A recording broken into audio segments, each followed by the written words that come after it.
will be the feature for you to communicate with your team on the high.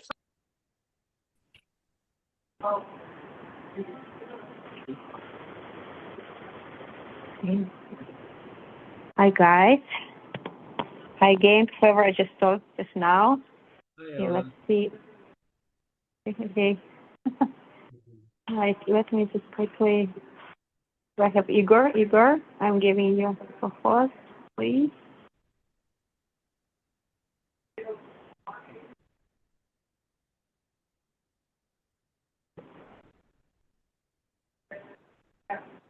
Jumping to get water really quick. Yeah.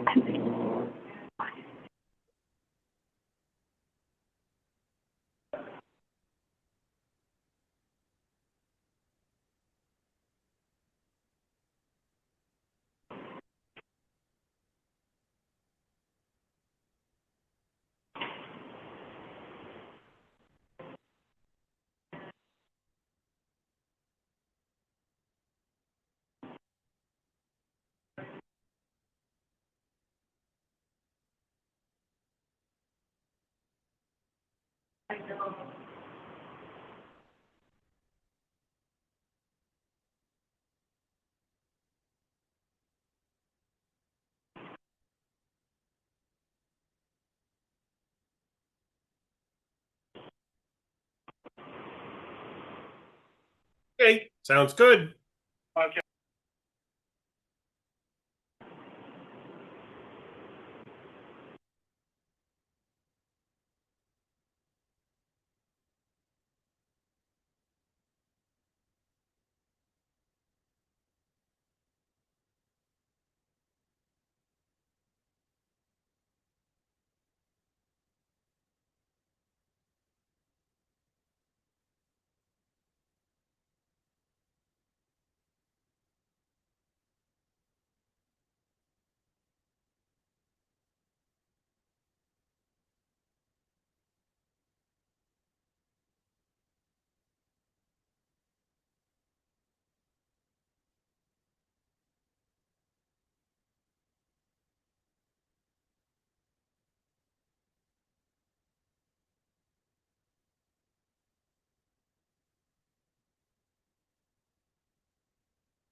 Hi everyone. Hello. Hello, Ella. Hello. Can you hear me? Okay, I'm going through the phone. Okay, great. Beautiful. Thank you. So happy to see everyone. Beautiful. Okay, so we had a very long week. We had a very long week of submission and going through the list. So we're gonna talk a little bit about that. I know it's a new and challenging. I think we have some new orbiters as well. Just briefly, we are here. We are big assets. Our orbit is a big asset. We 3 million plus, 300K NOI minimum. We are 8 cap minimum, which we're gonna talk about today a little bit more. We should be really towards 9 cap as it looks like, because it's really hard to connect all the dots of the financing with less than 9. That's where we're trying to be. We had a huge help of Igor running and organizing everything and answering your questions about submitting. We had a huge help of Tim, who is on the front line of Tim Young, underwrite everything you guys sending, and many of you see his replies to you. So we spoke with him. We kind of put together the main guidelines, because I think we need to shape a little bit better our guidelines of what we're looking at. So at the moment, we're looking both on market and off market.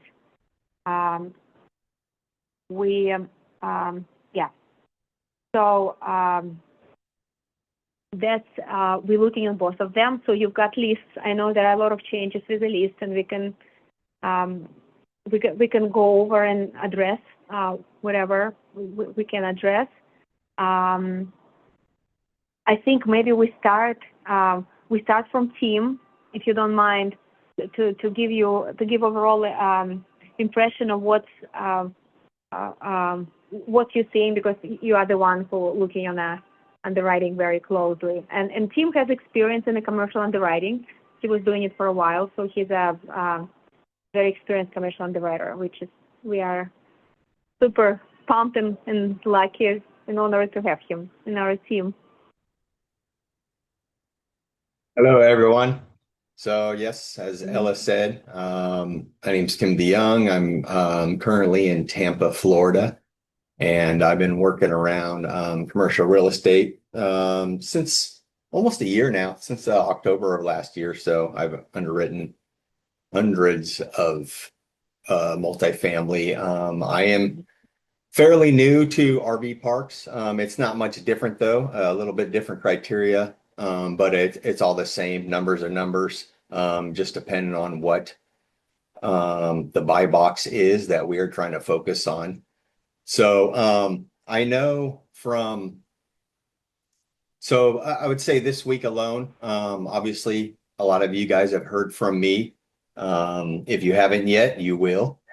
I try to give you guys insight too on why we are not pushing your deal through when we review it, or the reasons why, or what we're seeing. Right now, though, as Ella was saying, one of the reasons why we want to try to focus more on a 9 cap is a lot of it has to also do with our exit strategy. Not exit strategy, but you have to add in closing costs. You have acquisition fees. You have reserves. So by the time you start adding all those up, it could be anywhere from 10% over the purchase price. Now you're at a little bit over the minimum of an 8 cap. So, and that's kind of where we're having to move the pencil a little bit too. And also, another reason, somebody needs to be muted. Another reason is nowadays traditional debt. As you know, markets shift, and debt is really hard to get right now. It's being really strict. DCR loans are more towards the 1.35. They used to be at 1.2. And because of that, we have to change our cap rate also. Yes, we have creative financing that we can do. Obviously, that is one of our go-tos, being a creative community. But we have to be able to have different options. If we can do traditional, then yes, they need to be open to seller financing. But also, we need to make sure that can we do a mortgage method? Can we do a bank combo? So stuff like that. So it matters a lot. What I've seen though in a lot of submissions, which I know everybody's brand new, everybody's learning and stuff like that, but when Ella's talking about minimum cap rate or minimum cap rate 8 and minimum NOI of 300, that's not a combo package. You can't have both. If it's a 300 NOI, it needs to be more like a 10 cap. The lower the NOI, the higher the cap rate. So we have that cushion to be able to play with the numbers and negotiate on the price. Because like we said, closing costs and everything else too is going to affect the overall cap rate at closing. So NOI is something that we cannot change. The NOI is the NOI. So the higher the NOI, the more we can play with the purchase price and the cap rate. So that's pretty much the gist of it. Obviously we want to see 9s and 10s. 11s would be great, 12s. So one thing also you guys need to know about cap rate, and this is kind of important, is the higher the cap rate also means the more risk. So when you guys are looking at these deals and stuff and you see like a 12 cap rate, pay attention to it. Is it in a bad neighborhood? Is it in hurricane territory? Is it on the coast? Is it in a bad, is it a crime rated area? So depending on the situation, usually when you see something that's out of the ordinary, anywhere from an 8 to 10 is good. We start getting to 11 and 12s, you need to start asking yourself, why is it so high? Unless they're just wanting to get rid of it super cheap. So that's also the case. So, but yes, I definitely encourage you guys to keep looking. I have a lot of deals that I'm still looking at. Some of them were older from last month, so I am trying to knock those out first so we can stay up to date. But all in all, we do have a lot of good submissions. One thing I would definitely make sure is when you're doing on market, you're talking to brokers, whether the listing is in their pocket, maybe it's not on Crexy or LoopNet yet, but it's in a broker's, they have the financials. They've already underwritten it. They already have all their stuff. They just haven't actually put it in the market because they're trying to find out to see if maybe their go-to people want it first. But when we're talking on market, especially to brokers, because they're, like Ella has said in the past, they're super easy fish. 3 top questions to probably ask them. Obviously, we know the first one is, are they open to creative finance? That is a huge question that we need to be able to do our underwriting or even to look at a deal, because we already know 90% of the time traditional financing is not going to work. Do they have an assumable loan? And if they have an assumable loan, is it under 5%? Does it have a 5-year balloon?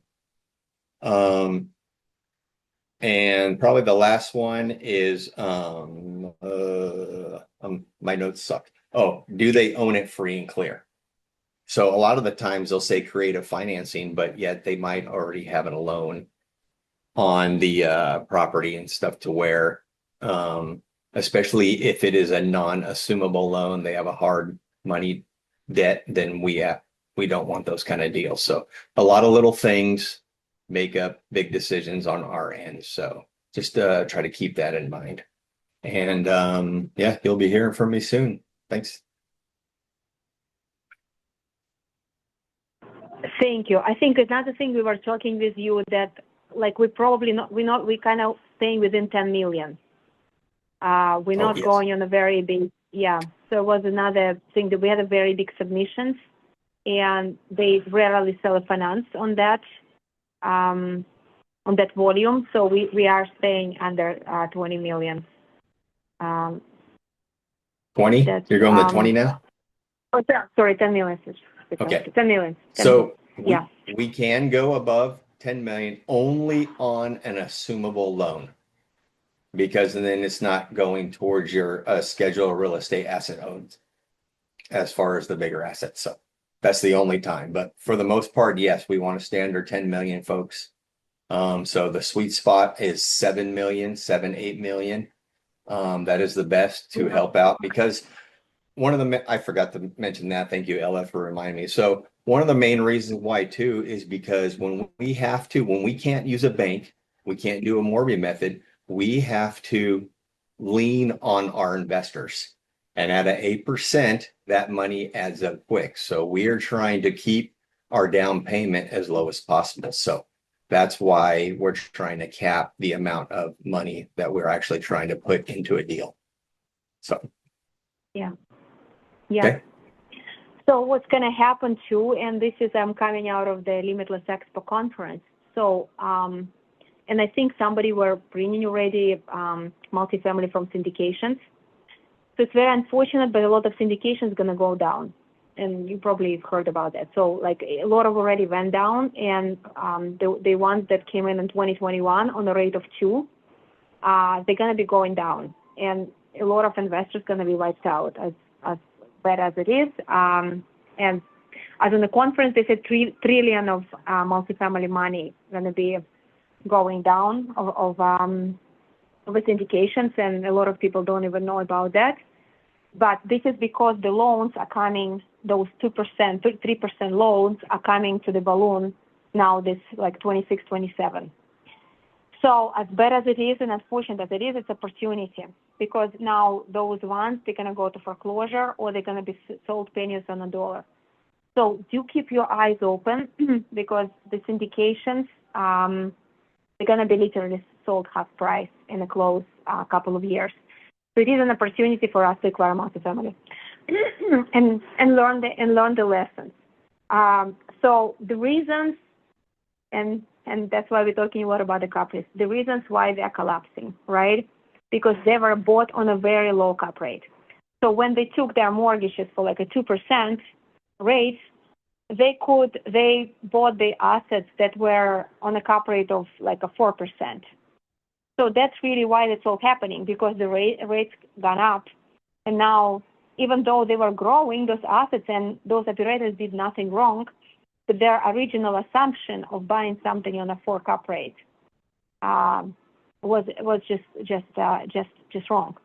So that's why we're trying to be on a very high cap rate. So regardless of the rates, we're never going to be in a situation like that's happening with those syndications.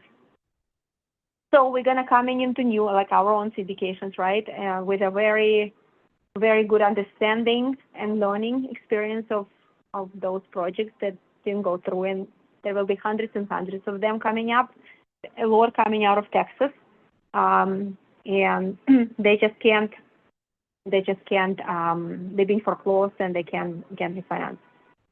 And that's why we're in such a heavy underwriting, because it just, things can go wrong. And now all of us, I mean, really half of the conference was about safety and safety and safety and safety. I mean, we're all entrepreneurs. I don't know if you saw my post in a substitute about that. Like, we're entrepreneurs and we leaping forward and we want to and we are okay. Many of us are okay to take a risk.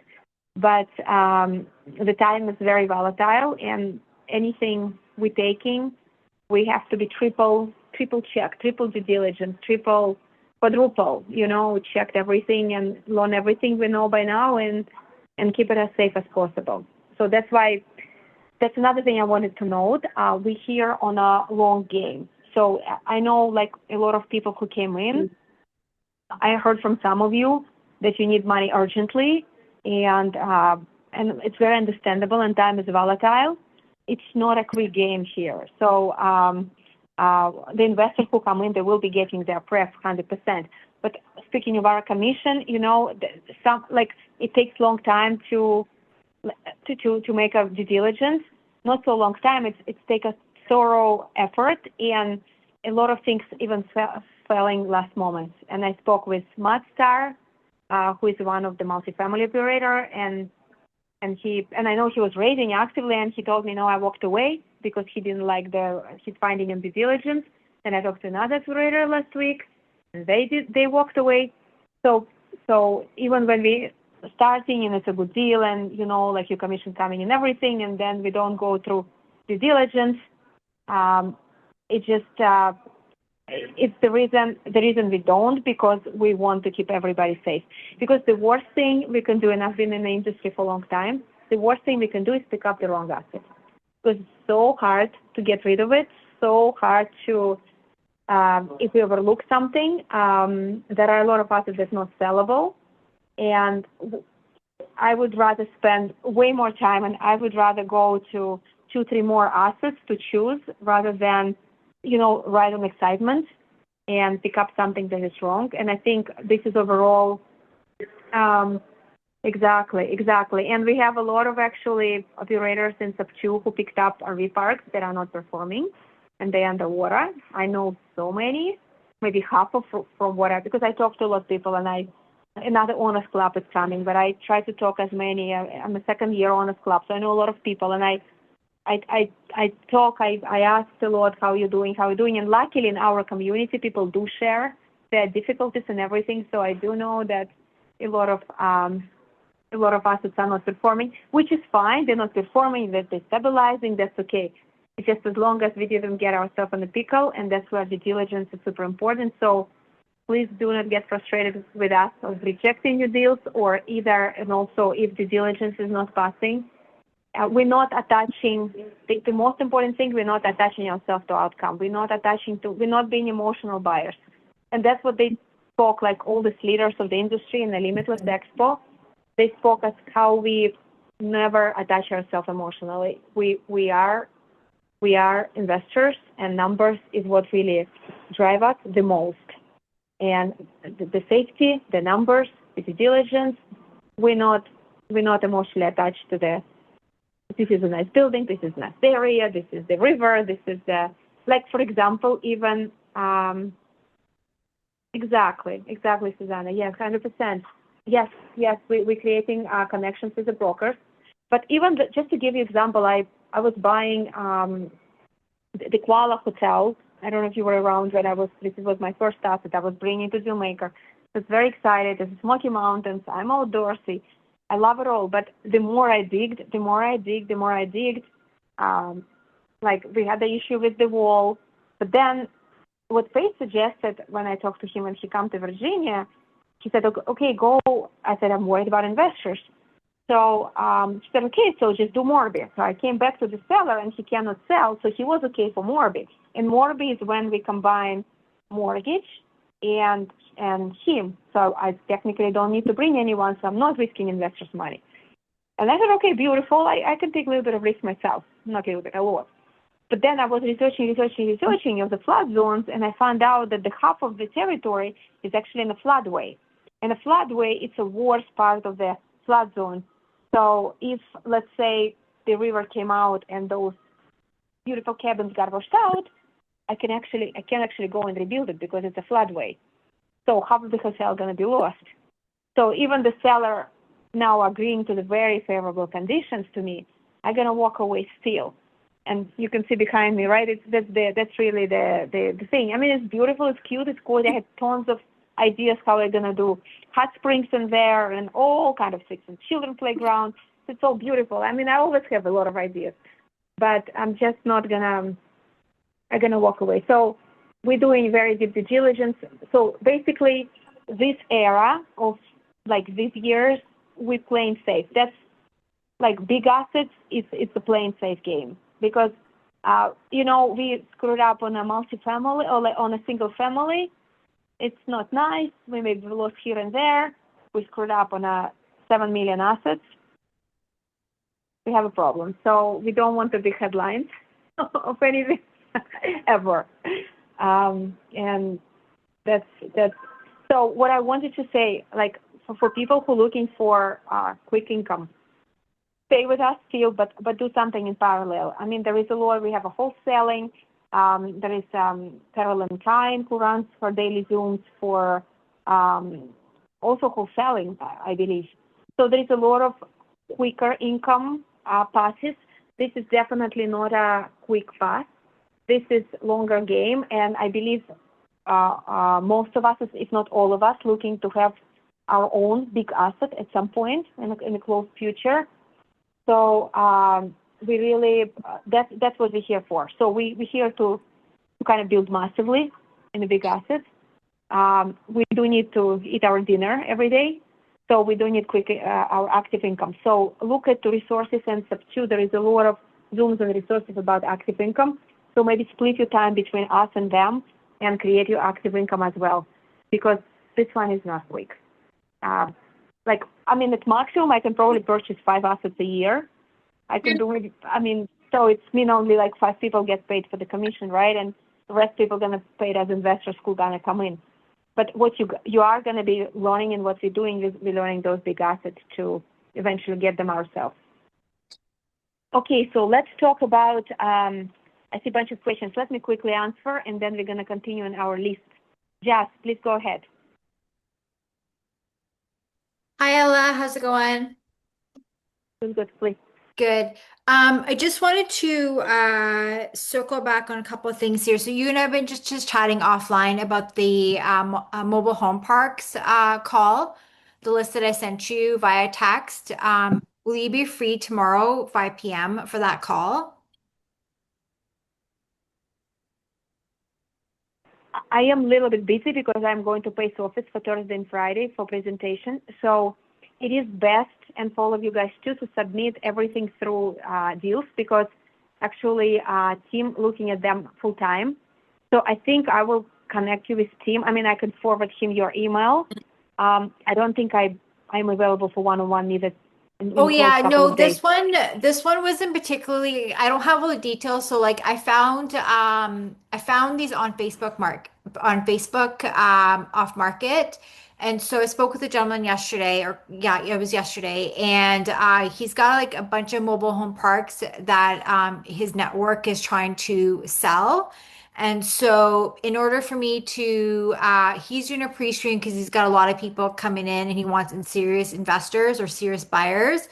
So he's looking for a call, and with that call would be then going over the financials. Like he's not willing to give me anything beforehand. Got it. So Got that's it. the guy that I wanted All to see right. if you're open to that call with him. Like either you jump on the call with him and get the details, like because he's got like at least 5 lots, and so I just particularly just picked the two big ones, like Got Mississippi, it. Oklahoma. So Let's do it. Okay. Let's do it. So I will free up tomorrow after first presentation at Pace office to the tomorrow. Like, anyway, I am on a Pacific time right now in Arizona time. So okay. I will reach out to you.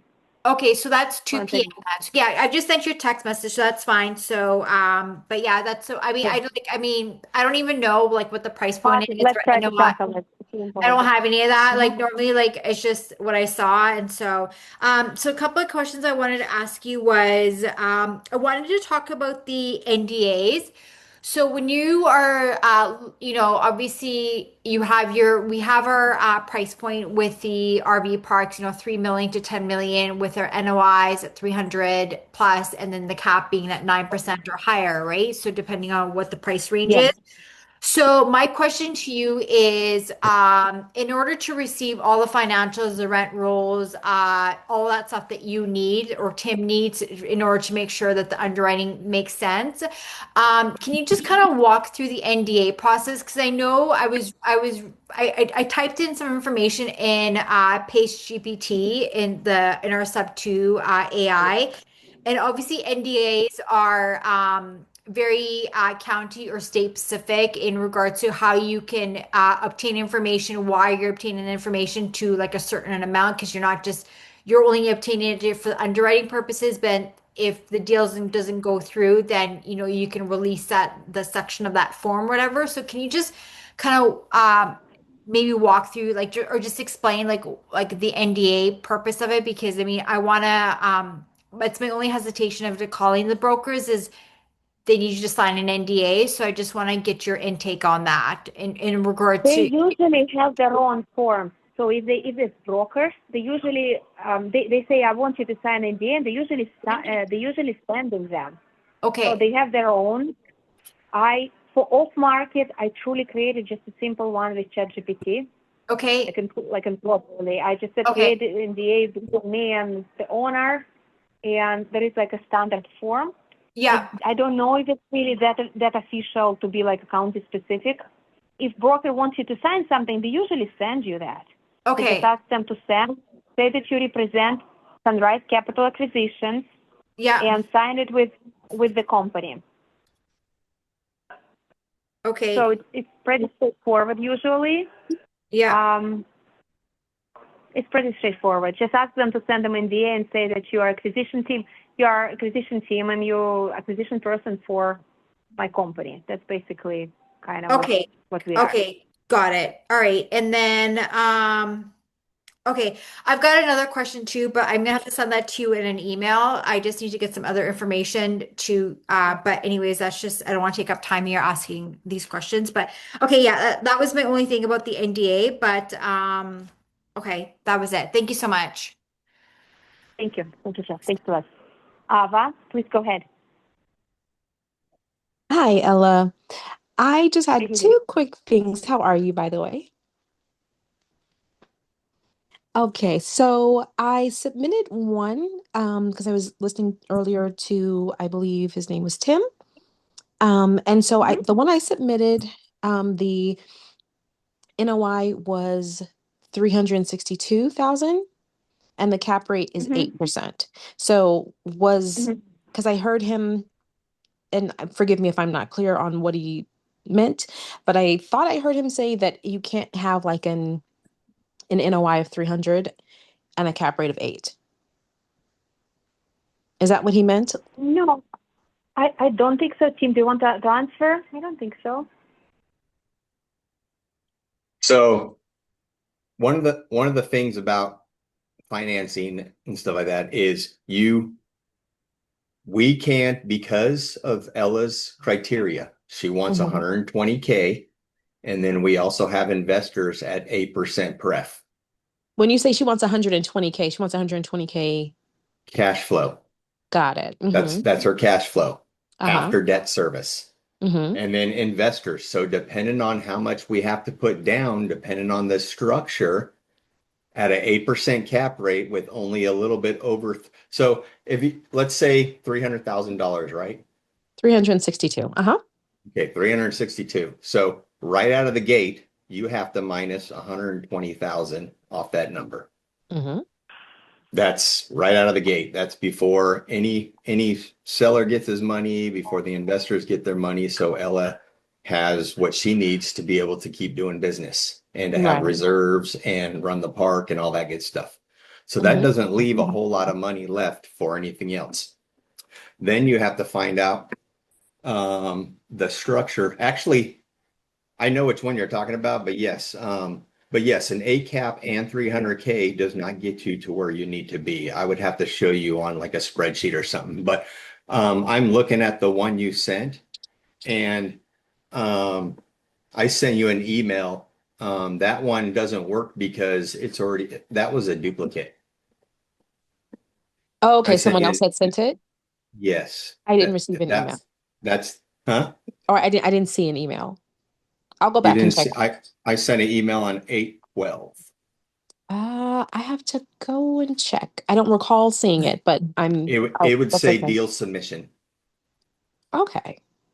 It would say I'll, deal because I put notes in every single person that I look at. So I just looked yours up real quick. Yeah, you thank did an you. Alpine Road, Texas. That one's Uh-huh. been submitted like 4 different times. So Okay. Okay. I need yeah, to check all of my spam. Okay. Not a it I might, problem. yeah, think it we're might have went to looking to spam, be whatever, closer to but 9. That's what we're finding. Yeah, yes. Okay. So yeah, that's it So if doesn't work for hers, but also like I just mentioned or whatever, we're not taking into consideration the 10% that we need for closing costs. So at an 8 cap, before we've even done anything else or whatever, there's no room for closing cost. There's no room for assumable or for an acquisition fee or reserves. Once you add in that 10% to the purchase price, even if we do a creative structure, um, Mhm. you would have to negotiate a lot in order to be able to compensate for that extra $500,000 or whatever that we need to put in there for closing. So that is naturally going to drop the cap rate down lower than the 8% minimum threshold. That's why we need to be closer to 9. Okay. So instead of 8, look for something closer to 9. Higher is unless always going we to be have a better. claimable. 9, Yeah, unless we 10, have a claimable. 11. Yes. That gives us enough cushion to where we can go back to the seller and say, hey, this is where we're at. Even if it was $300,000 NOI, with it being you have more spread. The higher the cap rate, the more spread we have to negotiate with the seller on price. Okay. Okay, So not a problem. So should I stay looking in that? Well, I guess that's the minimum cap yeah, rate. so we I mean, want, I'm sorry, not obviously cap we rate, don't want to, the minimum huh? NOI. Yeah, that's like the bottom of the bottom. That's where we're Got barely it. gonna hit her bottom number. Got it. So Okay. So that I mean, means the investors are barely getting taken care of. Ella's barely getting taken care of. We barely have enough for reserves. So that's what I mean by, if we have 450, 500, 600 thousand NOI, that gives us a little bit more breathing room. So if we are at like an 8.5 cap rate, we can do something with that because the NOI is so much more. okay. That's understandable. Thank you so much, Tim. Thank you for your time. Thank you. Thank you. Thank you, Eva. Tom, go ahead, please. Thanks, Ella. Actually, Tim and Ella, Tim, you might want to stay on. My question for you is, as we're looking at different potential deals, and say they're kind of those bubbles that we want to stay away from, but we've already had conversations, or maybe they're just over kind of that watermark you just described, Tim. What are some other levers? Because part of, I think, what I want to learn as I'm doing this is to negotiate. So I might send it over and put it in for review, but what are some other levers I can push back and do some of that negotiation? Because I got nothing to lose. None of us, all of us have nothing to lose of pulling a lever to maybe improve the cap rate based on saying, hey, based on this, this, and this, can you consider, a purchase price of X? Because here's what the real concern is with your property, and do a little bit of that negotiation. Because if it isn't within the right realm, it's not worth your time talking to, Ella. You follow what I mean? But Okay. if there are some ones that look interesting for a number of different reasons, is there some levers we can pull, questions we can ask to maybe improve that particular deal? So And it's we just a usually matter of, try, yeah. Yeah. We're trying to pull, like, to reduce their payment, right? Like the rate for the seller. So in many, like, for example, in Morbius, that's what Pace is doing all the time. Like, he has a mortgage, right? Like they don't want, so let's say seller asking for big down payment, like 50% down payment. So we're trying to negotiate for them to be on the second position and take the mortgage for this 50%. And then we kind of not coming with any down payment.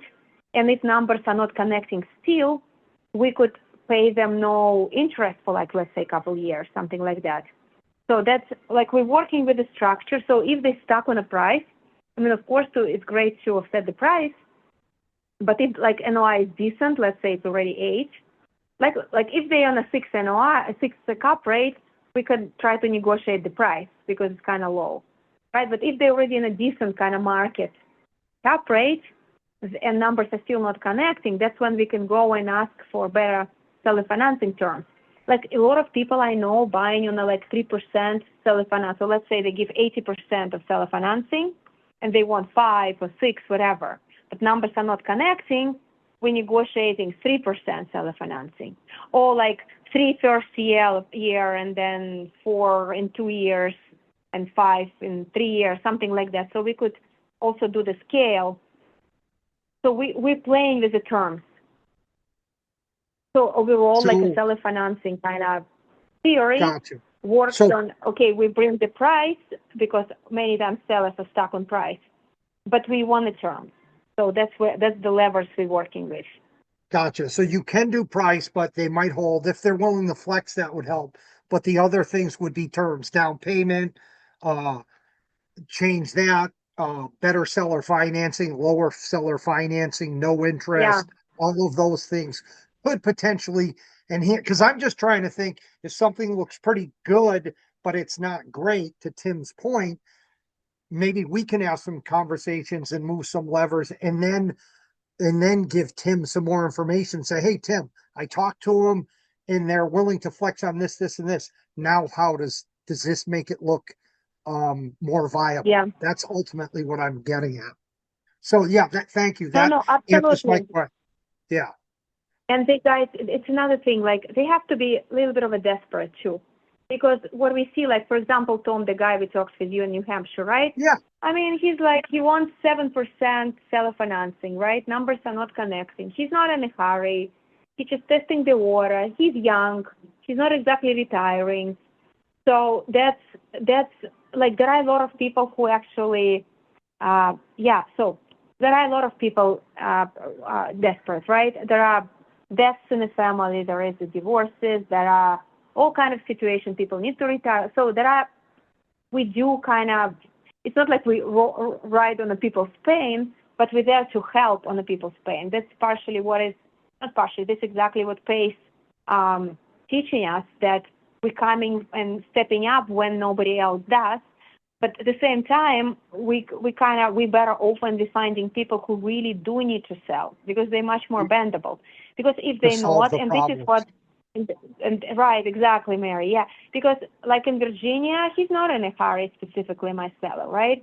So like I'm gonna be pushing, but he's not really, to like, it doesn't need to happen immediately to them. Or we're talking with Oscar, with a guy in Florida off market, and he's like he's playing with us. He's not really in a hurry.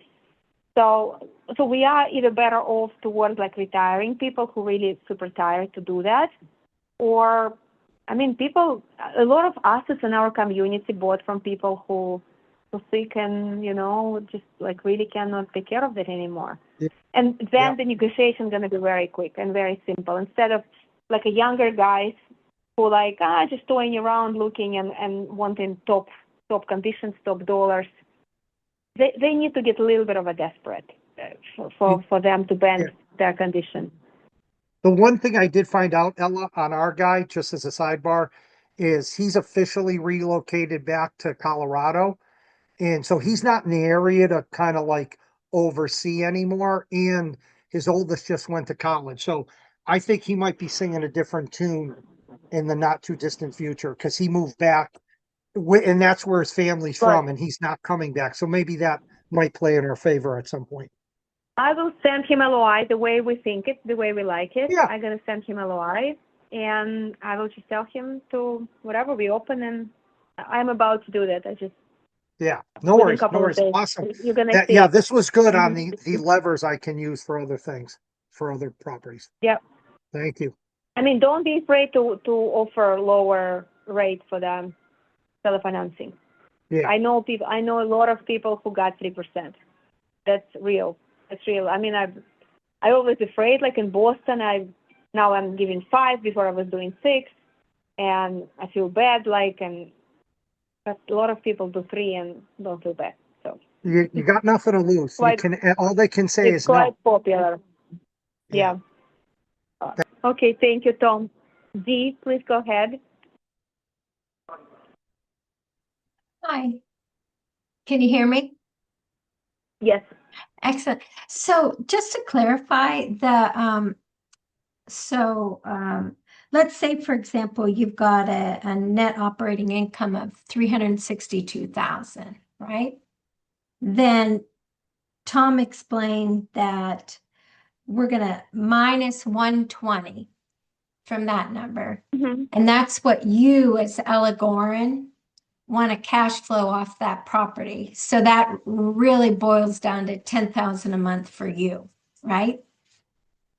Yes. But we're not like, when we're looking at NOI, it's still NOI. So we're not really, NOI is still 360. He was just explaining how we kind of underwriting it, how we're looking at it, but we're not like reducing NOI effectively. It's still 360.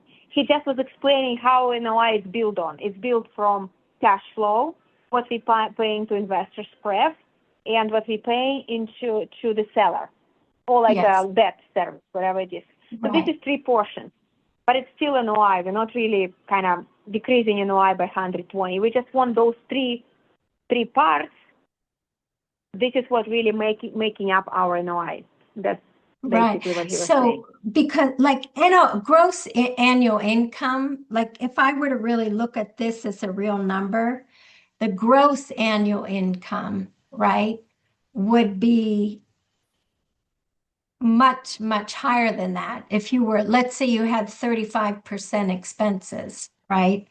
So it would be much higher than that. So now it'd be your gross annual income minus your expenses to give me your net operating income. And then your net operating income, I'm going to subtract your debt service. And then you as Ella Goren want to be able to cash flow 10,000 a month off of that property. But you're not a part of your investors, correct? No, No. so this is 10,000 is going to be paying, so big part of it is the reserve. And whatever upside is happening is also coming out of this 10,000. So it's not per se payment to me, to my bank. It's the upsiding. We're doing all kind of different things, right? Like whatever we mentioned, the upside is going to be coming from those money as well. So partially it's going to pay to me as a salary, but partially it's going to go, it's just a pillow of the asset to do some things that we need, because our normal expenses are not including upside. So upside is going to be coming out of that amount. And then is CapEx a separate line item as well, or are you including that? It should be a separate line item. Technically, yes, it's going to be coming out of that amount. So that's 10,000 a month. So we do have a CapEx on a purchase. So we're leaving, and I was just doing presentation. So like in RV park, we're leaving close to 150. So I think in any case, we're going to be having 100 to 150 CapEx amount in the beginning. So we're going to do some CapEx. But then as we go, the CapEx is going to be coming out of that amount that's left after debt service and investors. So that's basically going to be, I am not budgeting any management fee for myself per se. I kind of be left with whatever left after that. So that 10,000 is going to CapEx, reserves, whatever needs to happen with the park, and then whatever left, it's going to be me at the end. Oh, very good. Thank you. Mm-hmm. Okay, Yasmin, go ahead. I know you were asking in the previous meeting. Hi, Ella. So Yes. with all that CapEx and all that good talk, we don't really need to know this, right? We're not sourcing. No, you don't need to know about CapEx. Not at least at this stage. Right. It's in So the diligence stage. Right. Yeah. Once we send it over to you, then if it's something that you want to prospect on, then you can probably explain to us a little bit in depth on how, what made that a good deal, right? Yes. Okay. Correct. All right. So I got that down. The other question I was asking was, so I'm running into a lot of disconnected numbers. What do you suggest in that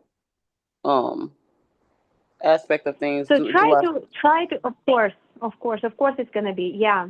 So whatever research you can do to find them, you can use AI, you can use Claude, you can use county public records. I use white pages many times to find numbers of the people. So so there is a little bit of a research, a little bit of a investigation. So it's a part. The good part of it, it's not just you running into disconnected numbers, other people as well. So it actually gives you opportunity to put a little bit more work into it and find the person. Sometimes, I'm going in Facebook. Like if I need to find a person, I'm going to Instagram, I'm going to Facebook, I'm going to LinkedIn, I'm going into white pages. So you can go and ask Claude. Okay. Just all of these questions. What do you suggest? Here is the person, or here's the park. What do you suggest? What do you suggest to find? And Claude's going to suggest you different ways to look for that person. Okay. So, and once you find him or her, it's a little bit more chances that it's just you and not other 1,000 people. Yeah. Well, we got personal lists, right? So our list is only. Yes, in between our group. But then the list was published in Sub 2, which is 30,000 people. So it's not necessarily everybody taking an action, but there are other people that calling as well. It's not just us. Okay, sounds good. Now the whole world is looking for RV parks. So after paid advertising is kind of like crazy, now it's just everybody looking. I was in a Limitless Expo. RV parks wasn't mentioned once. Nobody, from thousands of people been there and the speakers. nobody even like remotely talked about RV parks. I'm like, wow, that's refreshing. Yeah, And yeah, that's all we're talking about is RV parks. yeah. It's pretty No cool. one mentioned it. Yeah. So So what they our list, yeah, please. no, our list is specified to our group, right? Yeah, we just our group. I mean, Okay. we separate within our group, but again, other people are calling. So it's not Yeah. the list came out of sub two. Oh, okay, So okay, okay. I got you. Okay, I got that list as it well was too. published in sub two Facebook. So anybody and their grandmother would be Okay. calling that list. So, Okay. All right, gotcha, Ella. Thank you. and we do. You're welcome. Thank you. And we do have a bigger list. I need to ask Igor where we are at, because then there was even bigger list published.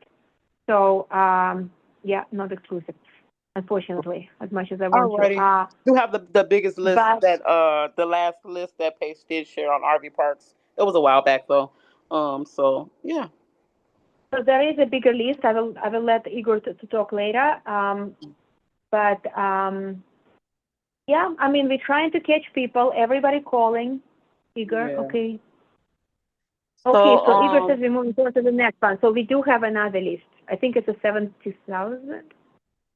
So oh, okay. it's a big list. We have another big list. So finish with that, but please don't leave like if you see if you cannot find somebody, do put the work to find him, her, because Mhm. it could be your it could be your sweet spot, Yeah, I It could know. be you I the was one. even calling So the people that were renting or either owning like one of the units on the park. So if they were just renting, I would call. mobile home. Yeah, mobile home. So if they owned it Mm-hmm. or rented it, it would tell me on truepeoplesearch.com whether they were renting or owning or that Pacific unit, and I'd write their numbers down and call them because who knows. Yeah. Okay. Yeah. Alrighty, Yeah, thank you. I mean, there is an effort next. Thank you, Yasmin. There is an effort. There is an effort next week. That's another challenge starting, right? That the people are going to be looking for, and you can do that too, right? So they're going to be looking over the parks that are not anywhere published, so they're not on the list. So people are going to be driving around different counties, etc., which we could be doing as well, because there are a lot of parks that are not really published, but they full just because they're on a side on the road and there is a big sign. So that's another thing that we could look. We can be looking in Google Maps. We could be looking in like all different resources. So we have a list, but like they're good as anywhere else. Whatever we can find, we could be looking as well. Yeah, I And joined that that's what challenge. the whole challenge is going to be. You joined, yeah. Yeah. Me too, even though I don't know what's going to happen because I'm going to the challenge next week here in Pace's office. That's Oh, the zero to hero. So I don't know if okay. I can do those in parallel, but I'll do anything I can. All So right. I'm Well, going to be in RV park here, and I'll tell you all about it because I think that's what we're going to be doing. We're going to be calling calling F market RV parks as well. So I will see what is their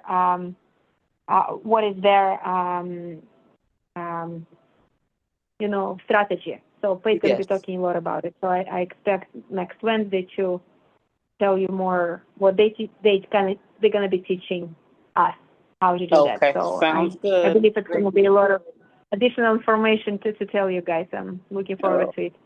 I kind of jumped last minute. I didn't sign up, but then somebody didn't came and they called me. So I'm a buyer. I'm a buyer on the challenge, and it's going to be 11 people. And that's all we're going to be doing for 4 days. We're going to be calling off market parks and trying to fish them. So I think I'm going to gain a lot of experience. Okay, so Josh, please go ahead. Josh, can I speak? Can you hear me? Nice, Christina. Hey, I'll see Ella. you soon. Mm-hmm. Yes, Josh, please. Mm-hmm. Just a quick question to touch on the list. You're still not interested in 55 plus communities, correct? For the mobile home parks? I remember you mentioning that before. No, I'm totally fine with them. I'm Okay. almost there myself. I'm very much. Very much. No, it's okay. Okay. Yeah, no, please. I mean, that's great. I mean, great. I thought you Yeah. had mentioned that before, but I guess I misheard you. No, I didn't. No, not at all. Not at all. No, please. I mean, they're Okay. great. I mean, yeah. No. There's a Please, lot in please do. Florida, so. Of course. I mean, yeah. I mean, they're great. I mean, the people are gonna stand there for a while. Why not? Right. No, it's great. It's great. Beautiful. Okay. Yeah, I'll go and hang out there. Totally. Thank you, Ella. Oh, Mary, no, Josh was saying, hold on. Sorry. Yeah. Sorry, I'm looking at the, second, I'm looking at our messages really quick.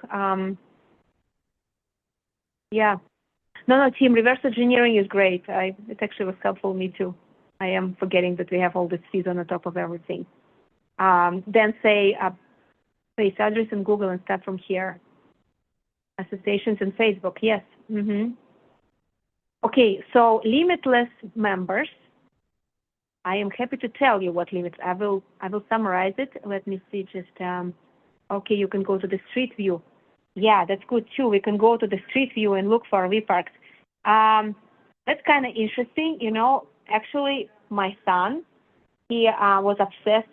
He's a little, my older son. He's Asperger's a little bit. So he was obsessing with geography.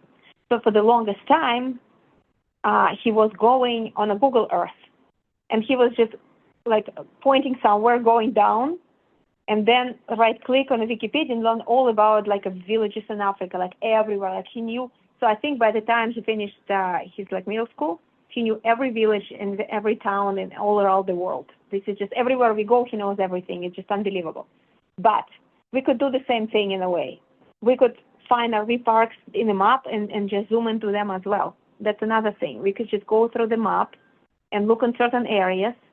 I mean, I know everybody's fishing like Odessa, Texas, right? And like oil areas, right? They're super popular. But even like if you like the specific areas yourself, that's also the way. Just go through Google Maps and look for RV parks and see. They may not be in the list. They may not be online. They could be just on a Google. That's another way to actually find them. And the only challenge is just look for kind of bigger ones. But otherwise, that's also a way. Let me see the other chat.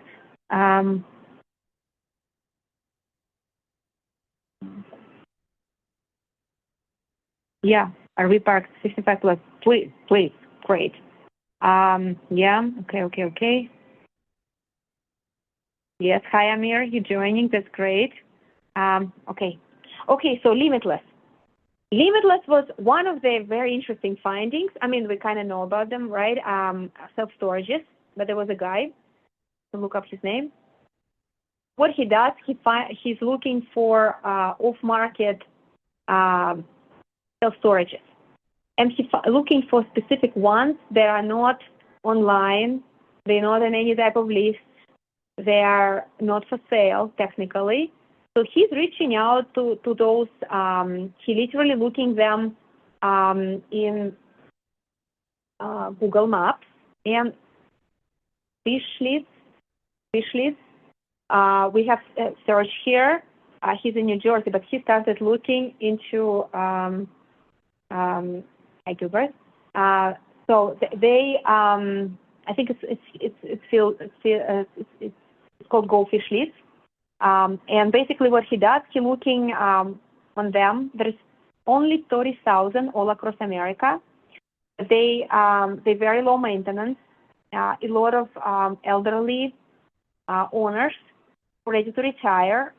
They do need a little bit of upgrade. They need a good sign. They need online presence. They need the check-in, check-out kind of processes. And they're pretty easy fish. So that's something they were really suggesting to do. We're going to start that effort. And I know Sergio already created his list from Pennsylvania.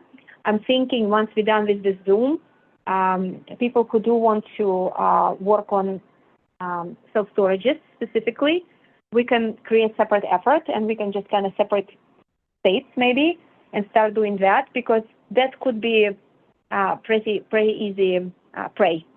They many of them open to seller financing. They're not super financeable because they not have any good books, the same as RV parks. So in their case, we don't keep, like, they could be pretty small. It doesn't matter. We're not going to be keeping minimum numbers. But that's something that I really liked. That was one of the big items. Another big item was assisted living. You probably know there is it's called RAL. It's a residential assisted living.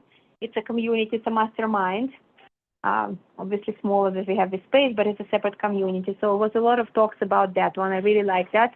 The numbers are very, very high. And as we know, we get into the, a lot of people get into the golden age. So it's, they assume in the next 10 years, a lot of assisted living will be needed, and they produce very, very good numbers. So I'm not ready to move there yet. It's a whole new ball game, but this is where we kind of going into big single families. And those ones are,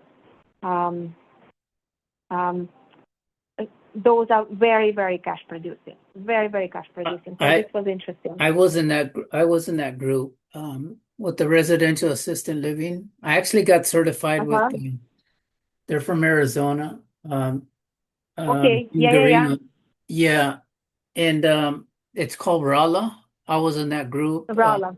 I paid like maybe almost $35,000 for that group. I paid that in 2023. So I'm pretty familiar with it a little bit. And I think that's exactly where it's going at right now with the residential assisted living. And because I know, because I was always in that group meetings, the Zoom meetings with them. So that's going to be, that's Thank you. That's a silver tsunami. Silver tsunami. Yes, I was trying to remember the name. Yeah. So the problem is I'm back to my, how it's called? Flash. Oh, the syndrome. The shiny object. Shiny object. So I'm back to shiny object syndrome. It's very detrimental to go to conferences like this, because now I want back assisted living. I want back, not back. We are looking at self-storage, but more of them. So there was stuff. There was so much good information. But mostly they were focusing on multifamilies.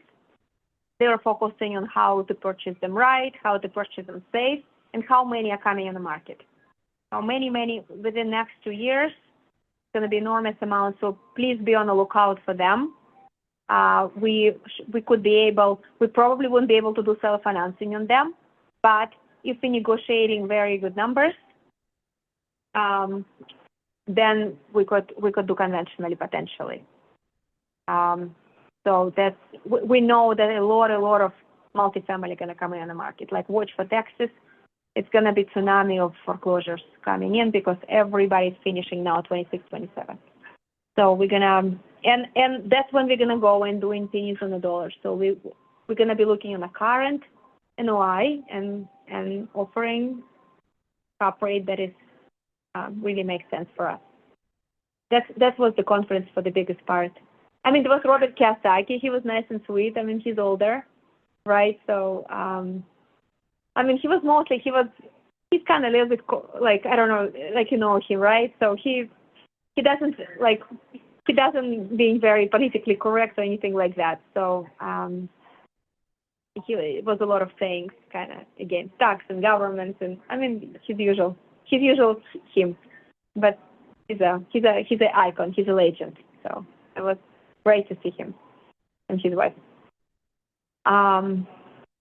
Okay, so what else we wanted to say? Do you guys, anybody want to speak up more about their lease experience? Have you been able to talk to sellers? Did you reach anyone? What's your opinion or experience on doing that so far? Joshua, can you please go ahead? Yeah. Hi, Ella. Hi, everyone. Thank you. I'm a new Gator. I've been a Gator for about a month, a little over a month now, and I'm really thankful to be a part of your orbit to kind of learn and experience some new things. So I'm really new to real estate, so I'm just trying to understand everything that's going on, and um, I have actually been able to talk to a couple of different brokers. I did submit one to you, and I'm not sure that it's going to be in your realm. The numbers looked really good. So I'll just wait to hear back from I think Tim, right? Tim is looking at it, so he's going pretty quickly. He's super efficient, so you're probably going to Okay. hear very soon from him. Well, they were open to seller finance. Or creative finance. I talked to them about that. So, and it's been on the market a long time. I found it on Crexy. Uh, it is outright owned, is what he said. So I don't think there's any loans involved.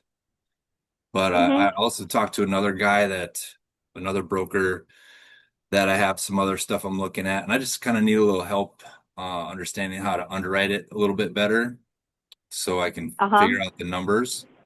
Because I don't want to submit it to you and clog up everything with, something that doesn't look right. So I'm just trying to learn how to underwrite, and I'm gonna go through the Zooms and the trainings and stuff too. But how would you submit that to the chat GBT to kind of help with a basis of underwriting? Is there any way to do that? I know Tim actually using ChatGPT. I personally use Claude. I don't know, Tim, what do you suggest? I mean, you do have a prompt, right? Do you think you could potentially share it? Or so how should we kind of underwrite it as the simplest? I mean, there are tables. There is tables from Bobby Souza for RV Park specifically, or there is, you know what? How about we do have in our repository? We have a big this what we can do. We have a big table. It's called millionaire underwriting. We do, I believe, have it in our repository for Orbit.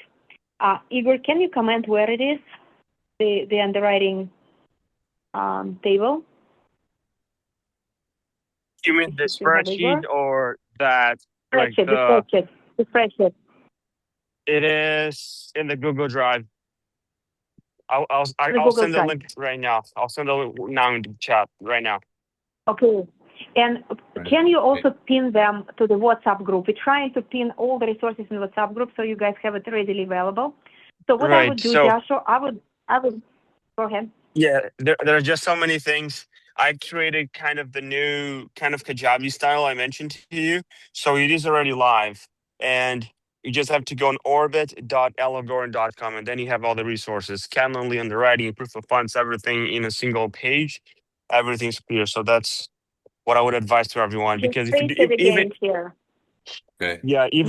we do in the WhatsApp group, there are so many links and so many resources. It would be such a big text.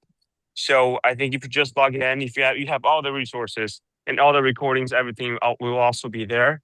So that was the best place we found to keep everything together, kind of a WhatsApp, email, and YouTube all in one. That would be the best place.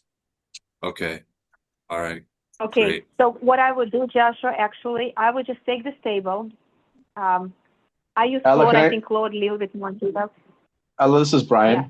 I don't know if I could chime in on answer his question. Oh, please do. I didn't know you're here, actually. That's great. Okay. It's okay. Hello, everyone. So the short of it is, and what's your name again? I'm sorry, I didn't catch your name because I'm on the Joshua. phone. Joshua, how are you? My name's doing Brian. good, bro. How you doing? Doing good, brother. Good to see you. So the short of the answer is,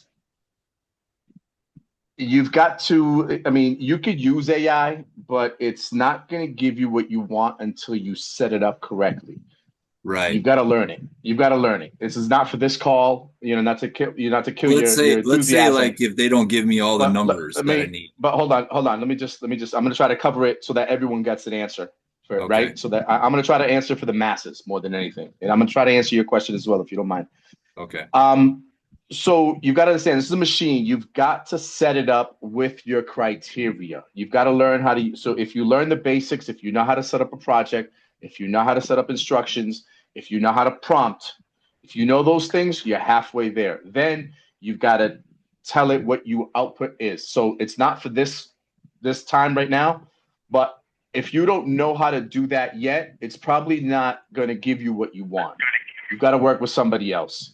Ella has her set up. I've got mine set up. I'm sure Tim, if he's underwriting, he's got his set up with everything that he needs for all the different people. And everyone's different, right? You've got to be flexible. You've got to know what goes into the pot in order to get what you want out as the, as the dish. So it's not an answer you're going to get right now. It takes time to set it up. It takes, you've got to know the tool and then get there. So right now, unfortunately, you're not there yet.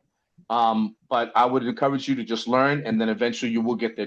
We can't cover it right now. I mean, I teach it on the side, but it's an hour long just to get you guys the basics. So I'm sorry. No, the underwriting so is a lot. It's huge. It's a lot, but it's a process that it's not something that's going to be answered through a quick Zoom.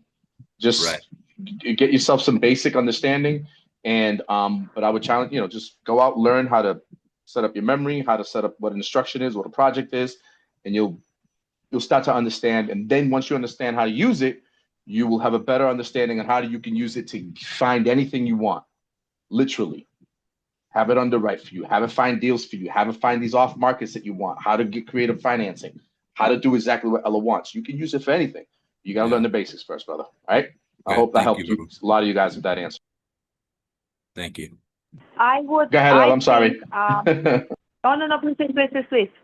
But you know what? I'll try something, but I think if you just load this underwriting model into Claude and then put all the files, you load the model, like you open the project, you load the model, and then you put all the files that you have. He still needs to know how to work it, though.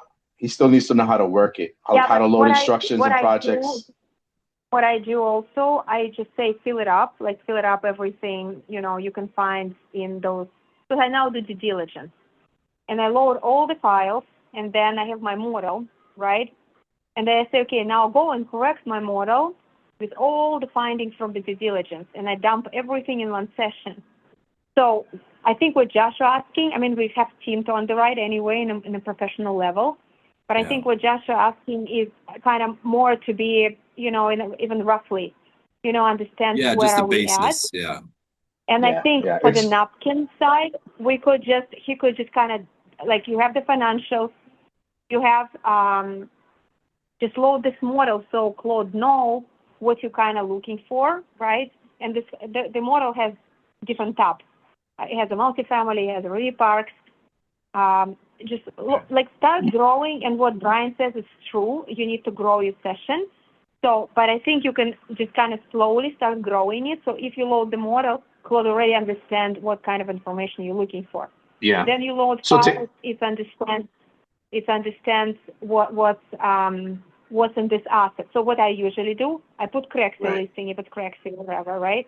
Then I put all the files.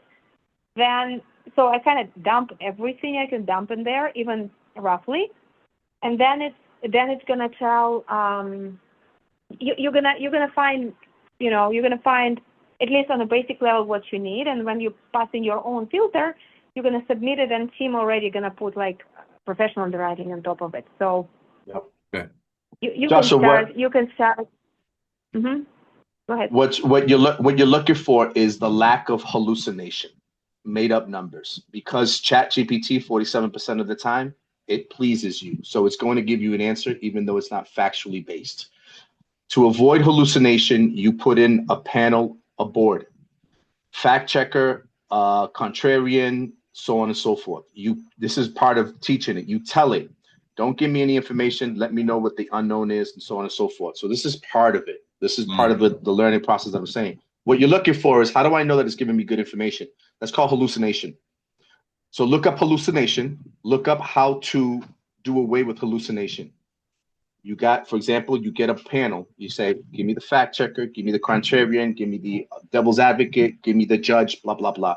They fight with each other internally with the information you give them, and it spits out and it says the reason why it's an 8 cap is because I got 12 months and every single month was filled out, blah, blah, blah, blah, so on and so forth. It's called hallucination. Okay. Hope that Yeah. helps. So All right. we are due for AI training from you, Brian. We are due for that. So maybe we should separate because we sit for so long I've in done the it like orbit. 3 I don't want times. to I've mix done it them like 3 together. times the first session. The last guy, come So aboard. It's free. No how one's there. No one's there. No. So how about so let's think for a moment. I mean, we did investor meeting right before that. So maybe we do the same like either next week or we do it for this Friday. With like we We'll have right figure now it out 60 off. people We'll figure it online. out offline and we'll announce it. Because then something else comes up. You're busy, Ella. You know, you're getting pulled in many different ways. So So I am let's available Friday night, so I can do Friday night. So let's me just myself, let me right? just Doesn't let me mean check. everybody Let's else. discuss it.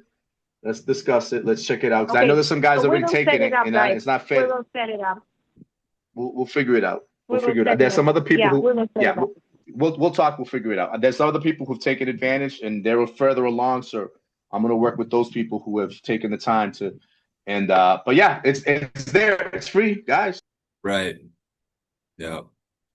I mean, we are a big group, and that's amazing. We have all these resources here. So absolutely, let's do it. I mean, let's try to do it this week. I would love to. I mean, we spoke about it so much. We just every time we spoke, we were bumping our orbit with more people. There's something happening. Exactly. So that's. Yeah, I think No, the but better it's we would know how to and underwrite something basically would put less on your plate for you in the end, and you'd be able to, you wouldn't have to be so overloaded. So, I mean, that's kind of like why I asked that question. let's tentatively plan it for this Friday, and I think that's what we should be doing. Okay, Okay. Rasul, please go ahead. Thank you. Hello, can you hear me? Yes. Yes, so I wanted to know, what do we do if we want to book an appointment with a broker or agent if they can only take a phone call? Can you speak up a little bit? Can you hear me a little better or no? Yeah. Just little speak up. Okay. Yeah, I wanted to know, like, what do we do if we want to set an appointment for an agent or a broker if they can only do an appointment by phone call, like via phone? That's okay. Do the appointment. Do we? Yeah, do the appointment, of course. Okay, thank you so much. Do we set that up by like through email? Like, how do we go about that? Because Calendly only shows the Zoom. So you're talking about off market or broker? Broker. So if brokers, try to talk to him yourself. So find all the information you can and kind of submit your deal through the system. Just see what you can fish out of them. So that's basically what Tim was saying before, right? So are they open to seller financing? Just find as much information as you can. Ask, why seller is selling, kind of to find his motivation points. Ask if it's available for seller financing. Just see that you're working with the Sunrise Capital Acquisitions Group and you're part of acquisition team and we're buying actively, whatever it is, RV park or multifamily, we're buying actively in the area. And basically ask your questions. Like I find out as much as possible, but what we really want to know is why seller is selling. Are they open to seller financing? That's really the biggest part of it. And just whatever, I sometimes ask, but can you tell me more about the property? Can you tell me, like, you can also ask what is the upside? Like what, do you think, what could be improved in the park? Just even, have a little bit of a small talk, but sometimes brokers, they're going to just tell you, as you get into conversation, they're going to tell you more information. So kind of write it all down, put it together with your submission. So we know if there is a potential to that. Okay. Thank you so much. Is there any way Thank you. to, thank you so much. You're welcome. Was there any way to book an appointment? Like if they only wanted to call though, is there any way to book that, or should I just try to take as much information I can and just submit that? So if you need it with me, no, absolutely possible, but I would love to see the asset first. So at least I know it's what to talk about, and if you think it answers all the criteria, I can totally be on the phone. I mean, you know what? Just send me email. Just send me email. Once you have it, then if you're in a situation that I have to be on a call, just send me email with everything you have, like recs or whatever. So I'll take a look quickly and I'll tell you if there is a potential, we will book it. Okay, thank you so Okay? much. Yeah. I'll help as much as possible. Okay. Anybody guys had a calls? Sorry, I'm in the lobby of hotel, so all kind of people. Is there anybody else who called and have like their experience with talking with the sellers directly off market? Anybody reach to anyone and have some experiences? Jonathan, please. Hey, how are you? Okay, Hey. I joined a while back, and I've been trying to follow y'all in the WhatsApp group, but I have a W-2 during the day, so it's my WhatsApp is actually silenced during the day. Sure. I have not received the email with the list that was assigned to me from Igor. Okay. So we distributed list, and it was just as much people. So for the biggest part, so I think that, so anyway, the first list is finished. I'm thinking, Igor, should we distribute more lists to people who didn't get it? So people who didn't get it, please send email to Igor, and I will ask him to distribute. So he's waiting for the original list to be done to distribute more. The people who didn't get it, please reach out to Igor so he give you. Oh, must be in a spam. That's another thing. Check the spam from us. Igor, did it came in from your personal email, or from where did it came? It came from my personal. Well, of course, I did have some issues with spam because just imagine someone in 2 days sending 120 emails with links and files, right? Of course, that would be in spam. But I didn't have that as many as I thought I would. So I will give you two possibilities. Number one, you did fill out the form. I sent you the email. You probably got lost, or it is an e-spam. So just send me an email again. Igor, where's my list? And then I'll check. The other possibility is you fill out the form after we had all the leads gone. So there's nothing from the first list to you. But then we're just waiting to get this first one done, because then we're going to have so many lists and so many people that would be even harder to manage everything. But one thing I would love to mention is that overall, I don't think providing lists and leads is a task from Ella directly. I think it's a courtesy, and it should be understood as such. So being angry or demanding your leads, I don't think that helps a lot. And I would see that as a premium, as a bonus, because imagine if in 3-4 weeks from now we cannot supply with more leads. Are you just leaving us, or you're complaining that we're not providing leads? I don't think that was the first proposition. Of course, we're happy to do so, but I think we just have to be very careful with the way we communicate, to not demand anything, but just be grateful for whatever you get. Well, right. I'm grateful for the email. It's just I don't know if it went to spam or if it went to my inbox. Right, but that is not directly to you. I think that it's a message to everyone, because we just had this first list sent out, and I had this understanding from a lot of people. They were demanding, I want to be in Florida, but 30 people came before you and they were in Florida, so I don't have anything in Florida for you now. If you can just wait a week or so, I can give you more in Florida. So it's not a message directly to you, but for you, now if I can now address your question appropriately, just reach out to me directly. I'll verify it right now if you are in the forum. If so, I will send you a text and an email. Here's the link, and you have that. overall, I don't think I had any issues at all with the list I sent. Everyone got the list. If they didn't, they can send me an email later, and then I can clarify everything. Either they did not have the leads in their preferred area, and that's fine.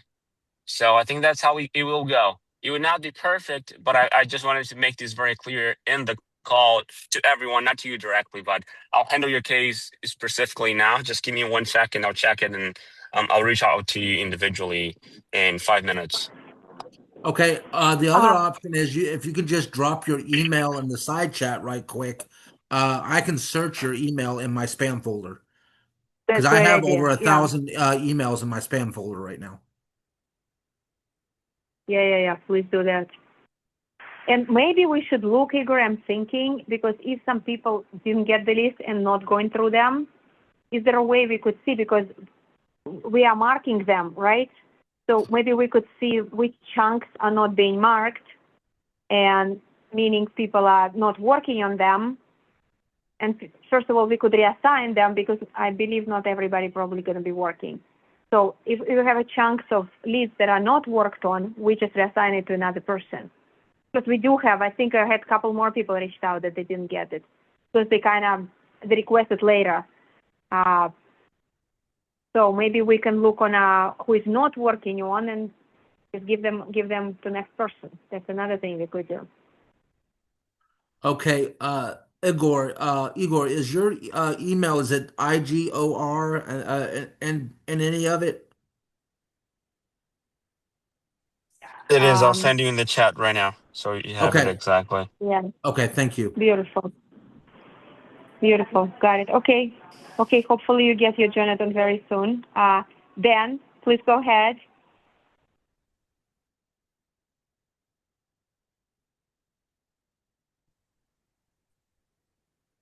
Hey, Ella. I've had pretty good success in reaching people, but it does take some effort. I did drop some ideas in the chat. I've used Google. I've gone to Street View to try to find a sign, if you would, from the road to find different phone numbers. A lot of the area codes, I'm working Louisiana off of my list. Okay. A lot of those area codes have changed. So a lot of the numbers are just wrong because of population changes and they've reassigned new area codes. Yeah. So that's worked. Also, most of them are enrolled in associations. So if you scroll down Google, you'll see maybe they're listed on an association with a phone number. I found a few phone numbers that way. When you do the street view, you also see most of the time you can find the mailboxes all in a cluster. That gives you a good idea at the size of the park if you don't look at the satellite view and you're on the street view. You also see the condition of the park. Some of them are quite scary, and you probably don't want to be calling on them. But it just gives you a good visual In of what you're Louisiana, calling probably. on. Yeah, some of them are a disaster. So it is what it is. But I've had half a dozen conversations with owners and with managers, and one of them is in a buy sell right now with, guess what? A guy's trying to do bank financing. So I'm keeping my fingers crossed that this is going to become a conversation at some point, as their closing date was supposed to be last week, and he was on the phone with me at 5:30 on Friday afternoon, and that made me think your deal's probably not done and not going to get done, because he told me early on in the conversation that they didn't keep clear records for a reason. I said, well, I understand.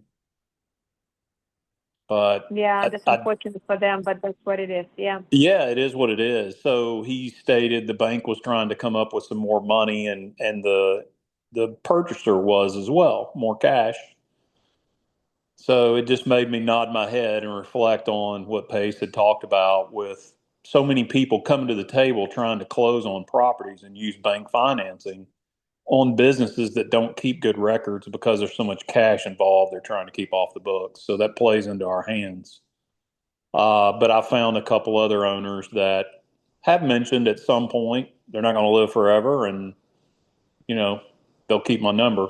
So You That's get beautiful. So maybe follow up in a month just in case. oh sure, absolutely Yeah. follow up in a month. So you get all the above. You get people hanging up on you. You get gatekeepers that act crazy because their job they feel like it's threatened. But yeah, overall it's a little bit of investigative work, so to speak, but just keep plugging away. We are looking to keep all the gatekeepers in place. So we're looking to keep the managers in place, handymans in place. I don't know if Absolutely. that's worth mentioning, but we're really hoping to hold them all exactly where they are. So we're not taking anybody's job. If anything, we're adding jobs because we're taking out owner operation and putting more jobs in there. Yep, absolutely. Thank you, Dan. That's great to hear. Yeah, yes, I know it's challenging to go to sellers. Brokers is much easier, hanging fruit. Okay, guys, beautiful. I was thinking, I don't know if Serge is here. Let me see if Serge, are you here? Let's see. Because I wanted to ask you. I'm here. You here? Okay, beautiful.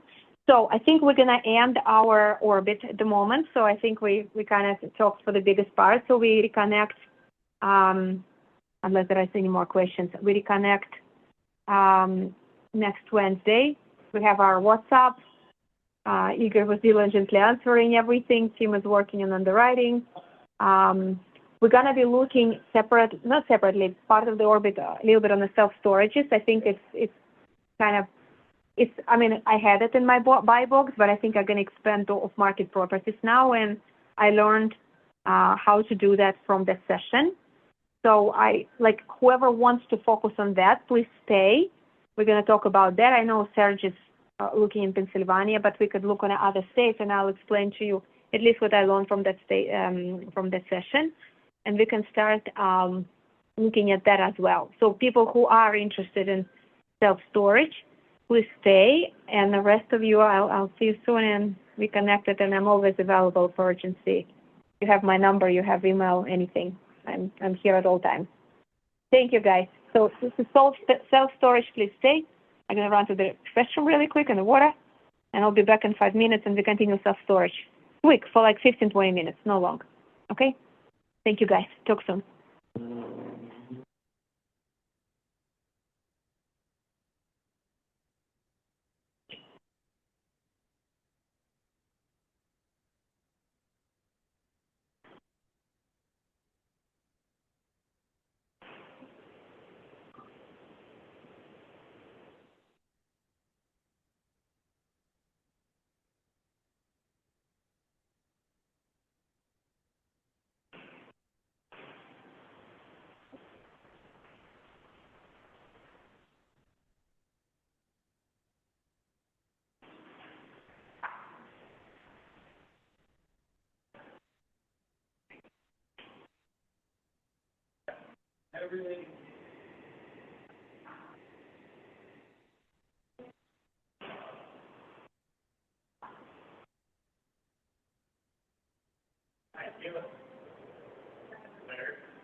Okay, guys, right.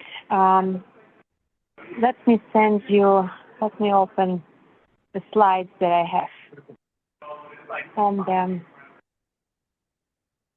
the Limitless.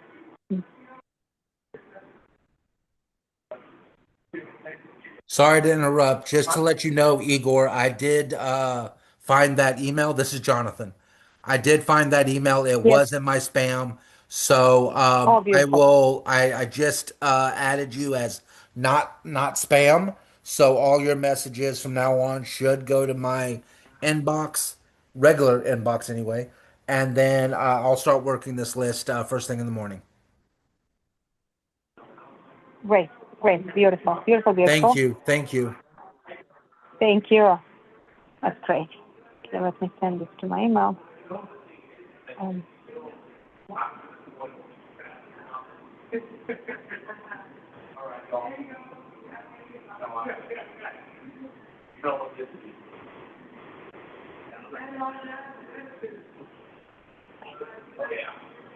Okay, beautiful. Serge, are you here? Okay. Can you please speak up a little bit of your process? I will load. Hi. Let me just. Yeah. So you are looking in Pennsylvania, right? So Right. the main idea. Yeah, please go ahead. What you're finding is now, and I'm gonna show slides from that presentation. Now the idea is the general idea is the self-storage places require much less maintenance in general compared to residential multifamilies and such. I've heard about it many times in the past, and since we come together with Ella, I threw in that idea, and she said, "Let's look what we can find." So I did a small batch. It's like about 15 counties in Pennsylvania, eastern Pennsylvania, not the whole state, and compiled the list of with maximum information available through the whole web, right, in the individual sites, using Claude, apparently. And so the list contains 138 entries.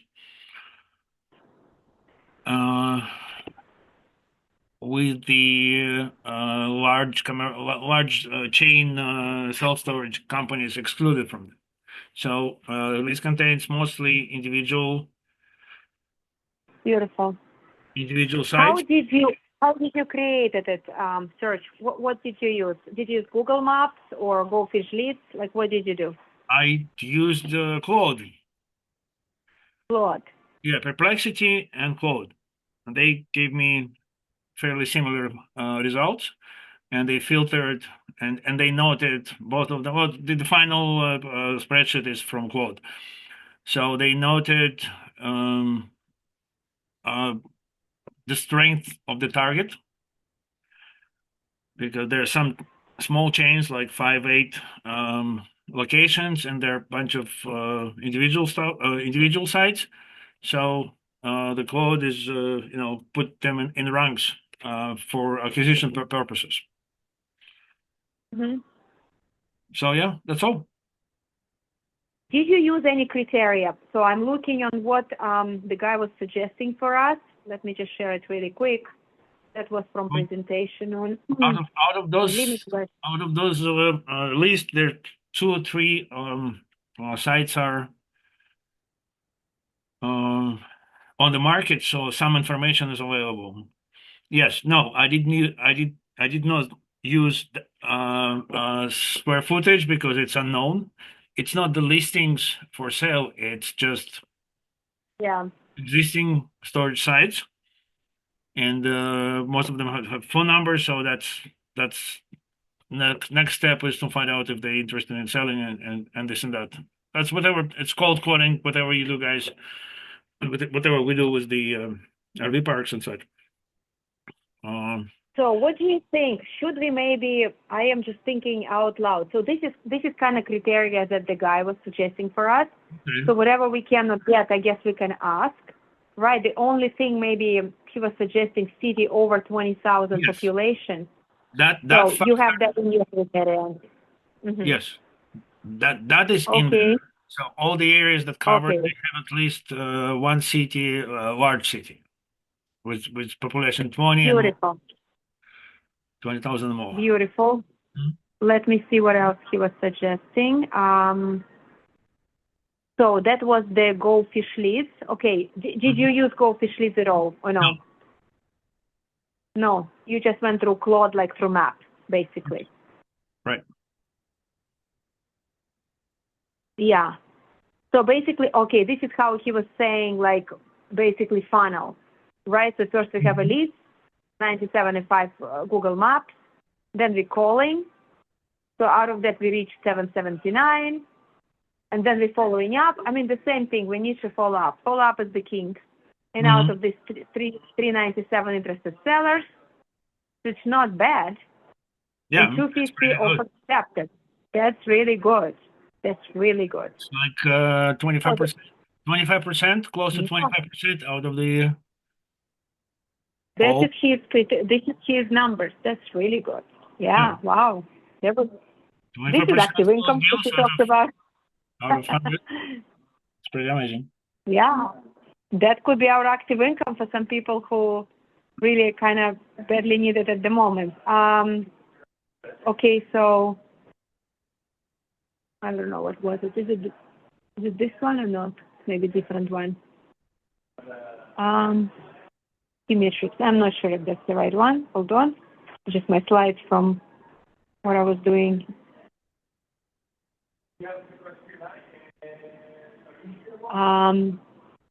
The purchase. No, we don't need that one.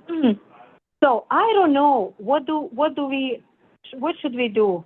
Like, I guess we need to see how many people are interested and what we should do. I mean, how difficult for you search to produce lists for different states? So if somebody give you state, or like, should we give your list to people to call? Do you want to produce lists, or do you want to call yourself? Search. Part of it I want to call myself. Part of it I'm happy to share because it's a team Do effort. you want to start calling Pennsylvania and produce lists for other people? Like if we give, like if people from here give you their state. Yeah, I can do that. Okay, so maybe we do it if you have already Claude set up. So I think just put it in the chat. Just put guys in the chat if you do one. So your job gonna be, so we're gonna, because Serge already doing it, so he kindly gonna produce for us the list. So we're gonna be calling and we're gonna be asking really this information. So let me find out. So we want to ask square footage. We want to ask, yes. I want you to see the list first and see if it's efficient enough, because I want you to see it. I can share the screen if you want, or I can send it. Let's do, please. No, I will. Let me give you. Let's look at the list, please. Yes. Hey, Ella, quick hold on. question. Yeah. Are you only wanting to focus on Pennsylvania for this, or does it matter? I did Pennsylvania. No. I live in there. Pennsylvania. I'm familiar with the neighborhood very much, so that's why I pulled it out, because I know all these cities. I know the size of them. Mm-hmm. That's the only reason. We're going all across the United States. We are here super widespread. Anywhere. Yeah. We're going anywhere. The only limits we hear is, that's what we were saying. We want the town, because we want them to be full, right? So we're caring that the town is more than 20,000 people. Yeah. We are within 30 miles to the major city. We want them at least 30,000 square feet. So we just kind of don't bother otherwise. Let me just quickly look again on the criteria. So that's what we're just taking criteria from the professional who does it. Hold on. So yeah, that's all we kind of caring about. We want them to kind of be older. We want seller to retire. And we want them, in a way, the worse the better, because we don't have a big infrastructure really. So it's not that difficult to fix them up. So and there is no people involved in living conditions. So it's pretty easy. It's pretty easy and we don't have a minimum size criteria. I mean, the 20 units, whatever. We don't have to have 100 or 200 units. We're kind of trying to scuff them as they go. So basically what the guy said, there are 30,000 of them in the United States. They've been bought quickly, and we just kind of want to have our share because they're very easy to maintain. And Serge actually talked to me about it probably a year ago, and I kind of brushed it off because I was busy with other things. And now that I heard it on the conference, he was the first, I called him literally, like within 5 minutes I was calling him. I'm like, okay, self-storage, we're running, we're doing it. Okay, I did you a co-host. Can you please bring it up? Quick question. Is there any sort of parameters like, cap rates or NOIs on these? They kind of the same. Yes. Go ahead. Go Okay. ahead. That's Yeah, they kind of the same thing, probably towards 8, the same thing. They are Okay. toward 8. I mean, it's the same structure. Want it or not, it's going to be the same structure. And most likely going to be seller financed. So we're not going to be probably having them on a loan. They're not going to be able. So we're going to be looking for the same thing, 80% seller financed, and 20% it will be equity partners. We might get lower interest on them. So I'm hoping we might get maybe 3% interest on them, and this way. So we're looking towards the same 8. But when we're talking to them, it's going to be a little bit difficult to difficult to find all the information from them. So getting information from them going to be like, we will have to fish, right? We need to figure out what's their revenue, what their expenses. They may be older, so they thinking to sell. Like, it's going to be a lot of fishing of the information. Yeah. Okay, so let me look really. Yep. Oh, beautiful. You have an email, phone number, everything. And we can attack them from different angles, right? We can send them emails, we can call them. That's really, we should be getting to them. And, we have to make sure we're getting to them one way or another. So they're going to be less savvy than like RV park owners or mobile home. Like it's going to be a little bit kind of simple population, I believe. Ella, I'll do some research too. If people are going to be interested in self-storage, I'll do some research on the underwriting for these. Because I mean, commercial real estate's commercial real estate. It's just a different way to use square foot instead of, this and that and the other. So I'll do some research and see what I can find and stuff to see. I'm pretty sure this will probably be super easy to be able to underwrite too. So. Thank you. Thank you very, very much. I was hoping for that. Yes, Robert, we will update. So we basically, this is almost like a little bit separate offer, right? Separate effort right now. That's why I didn't mix it together. I will update my buy box for sure. Here we kind of moving into off market, and I didn't want to confuse the whole orbit now with like a separate list, etc. That's why I'm hoping like people are coming in on that. It's going to be like, let me look on chat just a second. I see you guys putting, okay. Yeah. Yeah, Susanna, we're sourcing them out. He's actually finding them in Claude, and I believe it's coming from Google Map. Yes. All community. Okay. Yeah, that's good. we almost done, absolutely. Bella, do you want to Not, use not, one person to compile the list for different states, or how do you want to do that? so I think Serge gonna do that. He has already set up Okay. his Claude, so he's gonna Perfect. set up. And I think at this point, I don't think with too many people. Let's see, like if we have duplicate people. Yes, I know everybody confused. I guess Serge gonna pull the list, and we're gonna.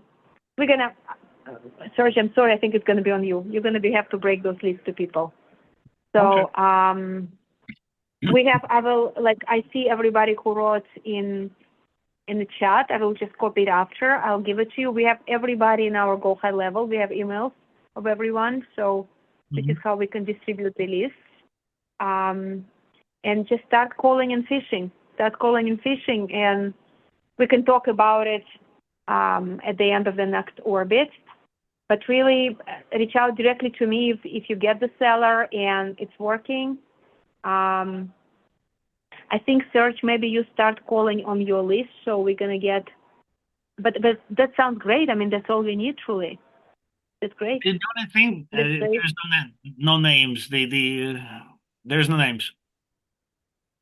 What did you say again? Sorry, I couldn't hear. There is no names. No names. Well, yeah, I know.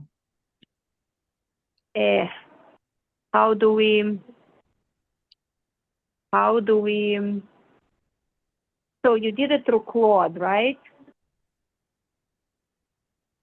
Did Claude access Goldfish leads? I think he did. I think he pulled something from there. I'm not 100% sure because it was. Yeah. It's a lot of iterations, right? Iteration. Something probably took the. Ask Claude, why the hell? Ask why is it not providing the list and how providing the names and how we can. It would be nice to have a list. It would be nice. It's a big deal because they're gonna hang up on us. Yeah, we do need a name. See how to fish them. I mean, I have a paid subscription to White Pages. If it's helpful, see if you can go. I can give you a login to my White Pages and see if you can go and pull it this way. Even though, like, White Pages is really name and a number. How can we? That's not the business directory. Also, it should be. It should be. It should be in a public record. Definitely should be in a public record. Well, there was only a couple of them. Claude mentioned that to me. That were listed under the personal names. The rest of them were on the corporation. Hold on. Okay. Hold on. Yeah, I'm just muting somebody. Okay. Okay, let's try to work more on it to try to find a name. We do need a name, definitely. And it gives me some name, but not many.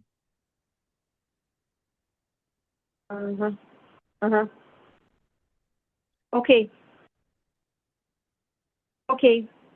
Yeah. Try to get the names. We do need the names. If somebody ready to join to fish them as well, let me know. If somebody interested to create lists, we can try it in parallel, and maybe you and Serge can combine your efforts and see what's the best scenario. We can even produce a skill. See if somebody wants to join us to look for those lists as well. So basically, what the guy suggesting was he was doing it not with the Claude, he was doing it with Google Maps, basically looking for storages in the area and goldfish leads. That's how he producing his owners. That's what he say. So maybe we could kind of merge that one. So if somebody ready to work on the list as well, please let us know. We kind of need to speed up. There is a lot of competition. But I also think it's going to be much quicker active income. I should have stayed on the Orbit maybe. Should be much quicker than buying bigger assets. Like and we can yeah. Okay, guys, great. Thank you. I will compile your preferences on the areas, and I will talk search with you tomorrow about the list. And if somebody else wants to create a list, let me know. You can help with this as well, and let's just do a bunch of them and start calling. Hey, Ella, quick question. Please. The form that everyone submitted to Igor for the last list, kind of where they were interested in, do you think that would be easier for this as well to submit on that type of form to him? Maybe. I just didn't know how many people we have. I know that's a lot of extra work for him and you. I just feel like it might be a little more organized. I didn't know how many people is actually interested. Let me see. I just wasn't expecting too many people, but if we are a lot, we could use. For the first one, you had about 120 or so. Yeah. So here, I think we have only maybe 10 people, so it's not that terrible. I think I will just copy all of us here, and I will, at this point, I'll give it to distribute to search. So I just have a little bit breather on Igor. But if we grow more on that, then we gonna do it a little bit more organized. I think at this point, I just have search create list for the states and distribute. Thank you, Serge. Okay. Okay, you're saying, guys, you can create the list, right? Smita, Nigerian, Nancy, you were talking about the list or about the calling? I wasn't sure. You're talking about creating the list. I'm interested in the calling. I'm interested in the calling. Calling, okay.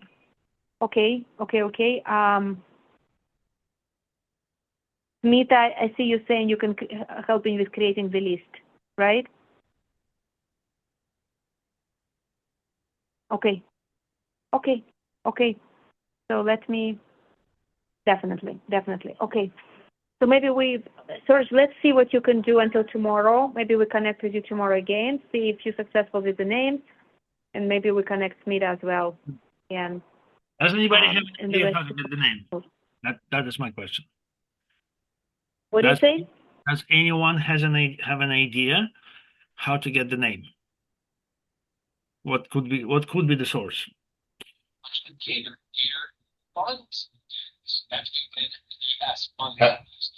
Wouldn't we be able to use like a skip tracer, like Skip Genie or something like that, just like they do? Or do you have to have, you know how like Deal Sauce, whatever, uses all the endpoints or whatever to be able to grab that intel? Or maybe even PropStream? Or is that only for real estate?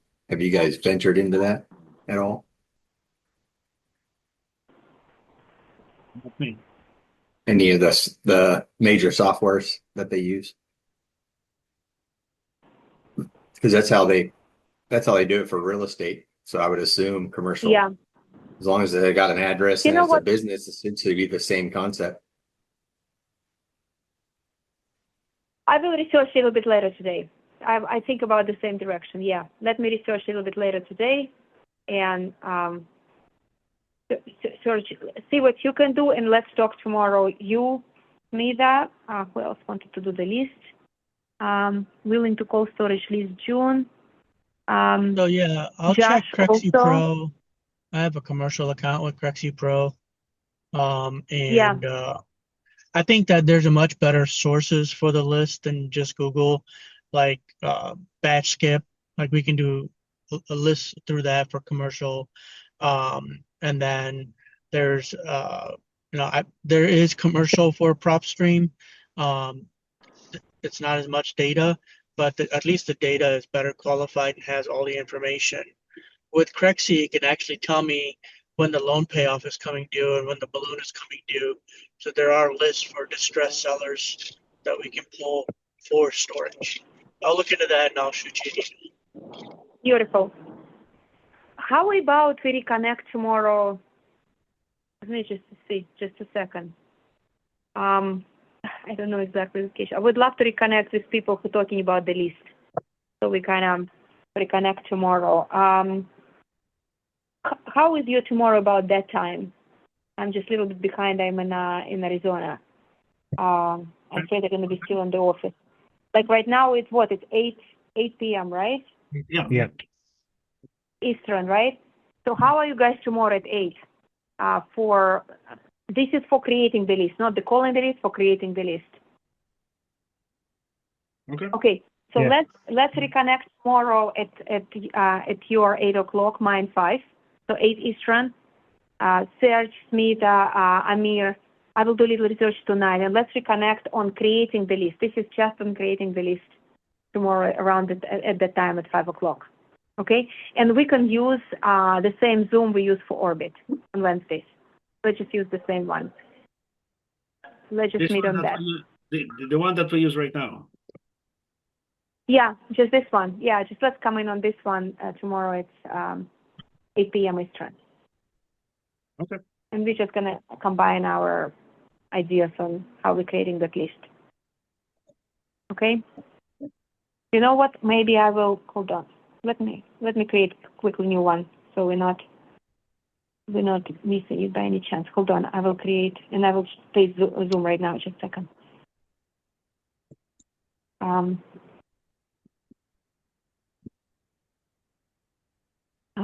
Schedule media.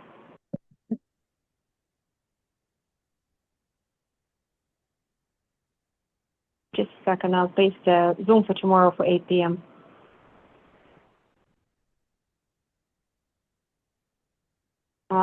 Self-storage. Self-storage list creation. So this is specifically for the list. So tomorrow at 8 p.m. Eastern time. Bye.